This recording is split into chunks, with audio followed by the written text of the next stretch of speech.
गंगू ने आकर अपनी पत्नी से कहा, जमींदार आया है, जो पैसे रखे हैं उसे लाकर दे दो, भला जान छूटे इससे। रेनू झाड़ू लगा रही थी और बोली, 2 ही तो रुपए हैं, दे दूंगी तो कंबल कहाँ से आएगा। माँ पूस की बात खेत में कैसे कटेगी, उससे कह दो फसल कटेगी तो रुपए दे देंगे, अभी नहीं है हमारे पास, जाकर कह दो सेठ से। गंगू एक क्षण खड़ा सोचता रहा। पूस सिर पर आ गया, बिना कंबल के वह रात में कैसे सोएगा, मगर जमींदार मानेगा नहीं।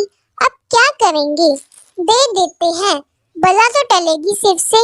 यही सोचता हुआ वह अपनी पत्नी के पास गया और बोला, ला दे, जान तो छूटे, कंबल के लिए कोई दूसरा उपाय सोचूंगा। कर चुके तुम दूसरा उपाय, क्या कोई खैरात में दे देगा दूसरा कंबल।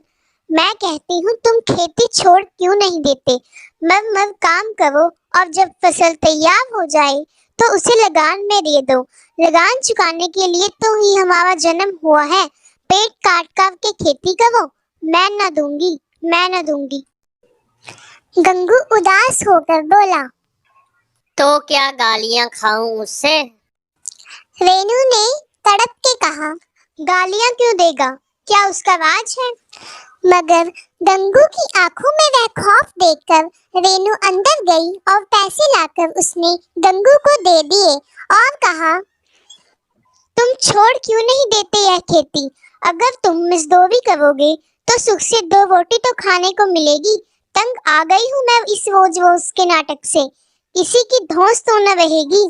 गंगू ने पत्नी की बातें सुनी और घर से बाहर पैसे देने के लिए चल दिया, मानो वह अपना हृदय निकालकर किसी को देने जा रहा हो। उसने मजदूरी से बचा कर रखे थे ताकि वह पूस की ठंड के लिए कंबल खरीद सके, पर वह भी सेठ को देने पड़े। पूस की अंधेरी रात, आकाश में तारे भी मानो ठिठकते हुए प्रतीत हो रहे थे। गंगू अपने खेत के किनारे ईख के पत्तों की छतरी के नीचे बांस के खटोले पर अपनी पुरानी चादर ओढ़े कांप रहा था और खाट के नीचे उसका साथी, उसका कुत्ता सर्दी से कौं कौं कर रहा था। दोनों में से एक को भी नींद नहीं आ रही थी। तभी गंगू ने कहा, क्या पिल्लू, ठंड लग रही है। कहा तो था कि तू घर में ही रह, पर तू यहाँ क्या लेने आया था। अब ठंड में ठिठुरो। तुम्हें लगता था कि मैं यहाँ हलवा पूरी खाने आया हूँ, लेकिन आगे आगे मेरे दौड़े चले आए। अब रो नानी के नाम। पीलू साथ होकर लेट गया, मानो उसे लगा गंगू को उसकी की से नींद नहीं आ रही। गंगू ने हाथ निकालकर पीलू के पीठ पर सहलाते हुए कहा, कल से मत आना मेरे साथ, नहीं तो ठंड में मर जाओगे। ये पछुआ ना जाने कहां से बर्फ लिए चली आ रही है, किसी तरह बस रात कट जाए। यह खेती को मजा है।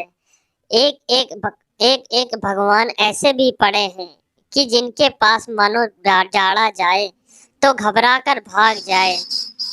इतने मोटे मोटे कंबल, सब किस्मत की बात है। मंजूरी हम करें और मजा वह करें। गंगू ने पीलू के मुंह की ओर देखा और कहा, आज और लेट जा ठंड में, कल से धान का पैरा बिछा दूंगा और उसी में घुसकर बैठना, जाड़ा ना लगेगा तुझे।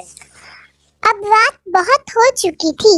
गंगू ने सोचा, अब सो जाऊंगा, चाहे कुछ भी हो जाए। तभी ठंड के मारे नींद नहीं आ रही थी। वह ठंड के मारे करवटें बदल रहा था, कभी इस तरफ तो कभी उस तरफ। जब ठंड में नींद नहीं आ रही थी तो उसने पीलू को उठाया और अपने पास सुला लिया। पास में खड़खड़ाने की आवाज आई, तभी पीलू भागा भागा गया और भौंकने लगा।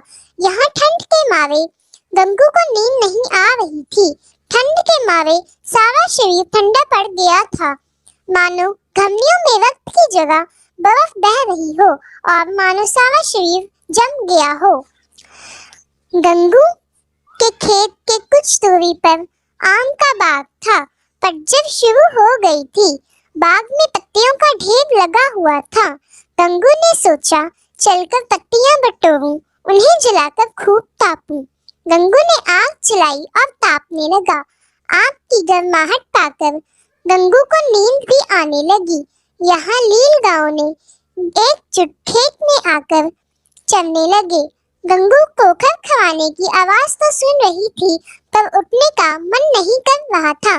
उसने सोचा, नहीं, पिल्लू के होते कोई जानवर खेत में नहीं घुस सकता, वह नोच ही डालेगा। मुझे भ्रम हो रहा है, अब तो कुछ नहीं सुनाई दे रहा। उसने जोर से आवाज लगाई, पिल्लू, ओ पिल्लू। पिल्लू भौंकता रहा, उसके पास नहीं आया। इतने में आवाज आनी बंद हो गई। उसे लगता है पिल्लू ने उन्हें भगा दिया। तभी वह आग की गर्मी पाकर वही सो जाता है। अरे उठो, अब तुम सोते ही रहोगे क्या? यहाँ लीलगांव ने सारा खेत चौपट कर दिया। क्या तुम खेत से होकर आ रही हो? हाँ, भला ऐसे भी कोई घोड़े बेचकर सोता है? यह मढ़ैया डालने से क्या लाभ हुआ, अगर तुमको बाग में ही सोना था। गंगू ने बहाना बनाया, मैं यहाँ मरते मरते बचा और तुम्हें खेत की पड़ी है। ठंड के मारे मानो मेरी जान ही जा रही थी। दोनों खेत को देख रहे थे। वेणु के मन में उदासी छाई हुई थी, पर गंगू प्रसन्न था और सोचता है, इस कड़ाके की ठंड में यहाँ सोने से छुटकारा तो मिल गया। अगर आपको हमारी वीडियो अच्छी लगे तो कृपया लाइक और कमेंट करें और ऐसी इंटरेस्टिंग वीडियोस देखने के लिए हमारे चैनल को सब्सक्राइब करें।